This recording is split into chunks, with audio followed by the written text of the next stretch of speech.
Hello and welcome to Thermal Engineering Lab. So this is the fifth experiment in Thermal Engineering Lab. So I will explain you first the parts which are used in this Lancashire boiler. This is the fifth experiment. First one is the dead weight safety valve. Second is the manhole, safety valve, mud hole and blow off cork, steam gauge. Sixth is the water gauge. Seventh is the grating. Eighth is the check valve. Ninth is the air regulating door. 10th is the damper. 11th is the counterweight. 12th is the chimney. And 13th is the stop valve. Okay. So this is the first. First is the dead weight safety valve. Okay. Second is the manhole. Okay. Third is the safety valve. Then in this side, fourth is the mud hole. This is the fourth. Inside is the mud hole. Fifth is the this one. This one is the fifth. Is the steam gauge. This is the steam gauge, which shows the pressure of the steam inside the boiler. Okay. Then sixth one. These two are the water level indicator. Okay. Sixth one is sixth, and seventh one is the grating. Grating is inside these tubes. These are the two fire tubes. Inside there is a grating on which the coal is burned.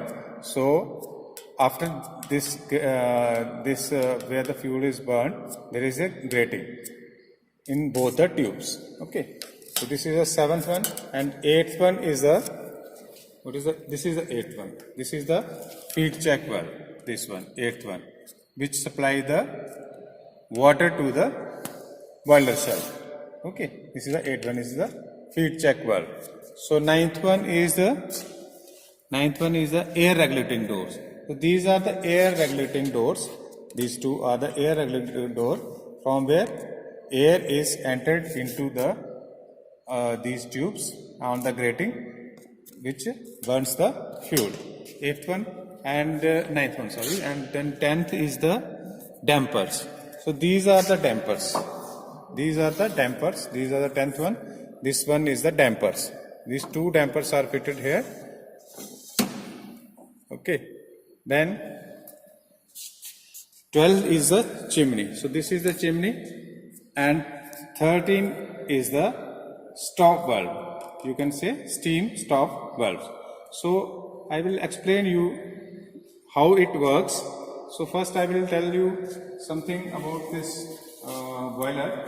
So this is a Lancashire boiler basically. So Lancashire boiler, it is a low pressure boiler. Internally fired means the fire is here inside the boiler, inside these tubes. So that's why it's called as the internally fired and stationary boiler, stationary fire tube boiler. It's a stationary boiler basically with natural circulation. So circulation is natural in this case. So there are two large pipes. These two large pipes are there. Okay. So two large pipes. It is placed on these bricks. It's placed on the brickwork. This is the brickwork on which this shell is placed. Okay. So coal is burnt on grate in front of both these tubes. Okay, and a small brick arc is provided at the end of the grate. Here is the grate. At the end of the grate, brick arcs is provided at the end of the grate to deflect the flue gases upward, and also prevents the ashes and burning coal into the interior part of this fire tubes. Okay, so the fire tubes are slightly conical. These are the fire tubes. Then these are slightly conical. Its rear end to increase the velocity of the hot flue gases. Okay, so then flue gases from the main tube passes through the side channels I will explain you after this. I will open this.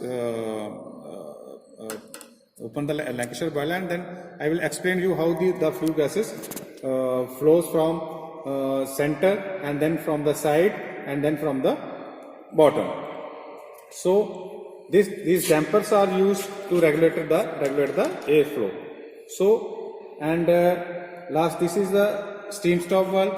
So anti-priming pipe is fitted here below that, so that it separate the water from the steam, and the steam stop valve. This steam stop valve received the dry steam for various purposes.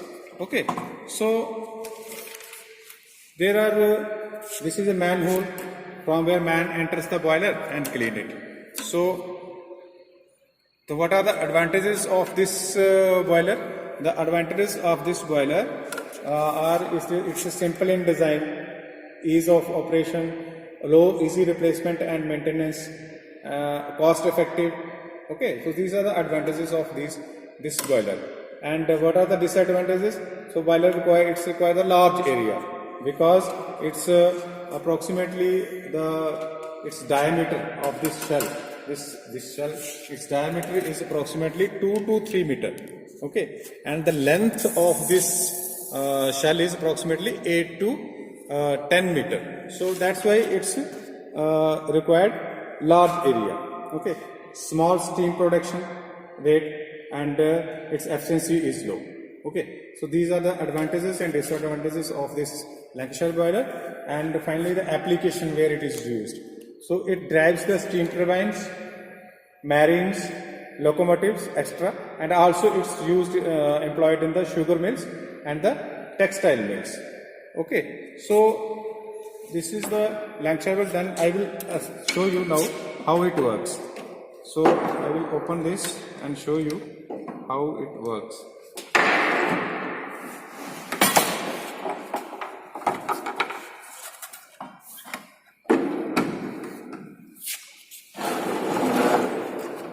Okay, so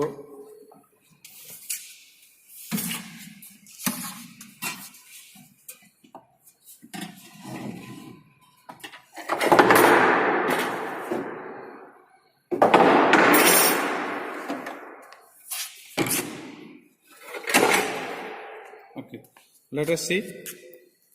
The coal is burnt here. Okay, and the flue gases enters into this tube, both the tubes. Okay, so these tubes, these are in the center of this shell. So it heat this shell from the center. It heats the shell from the center. Then this flue gases enters and comes forward in this side.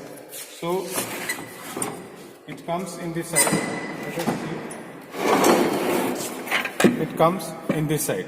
Okay, then it is fitted like this type. So the flue gases it comes and enters in this side.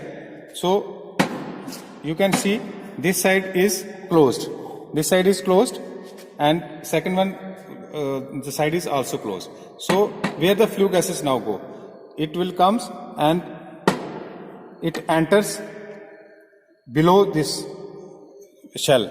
It enters in this area. So it goes backward and heat the lower portion of this shell. Okay, it enters from this side and heat the lower portion of this shell. Second, that flue gases will comes in this side. So it comes from here, from the bottom, from this side to bottom. So this one is closed like this. Okay, so where now flue gases goes, it will comes. There is only one way, that is, it comes from here, and from here. Okay, from the side flue. So this comes in this side, and finally it goes to the smoke box. This is the smoke box, and from smoke box it goes to out from the chimney. Okay, so in this type, this Lancashire boiler works.